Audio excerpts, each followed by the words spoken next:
ritual i fuqishëm për eklipsin e datës 12 të ditës së sotme. Ky eklips nuk bëjmë ritual manifestimi, po është një ditë për ritual lirimi.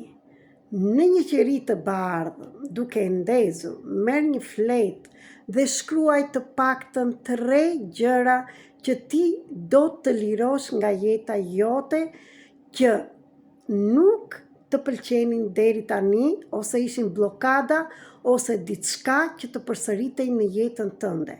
Kjo mund të ishte në para, lironi një model që është përsëritur në jetën tuaj, në marrëdhëniet tuaj, në fushën ekonomike edhe financiare, në çdo fushë që ju nuk mundet të bëni ndryshimin. Do ta gjeni përshkrimin të ritualin të shkruar poshtë videos.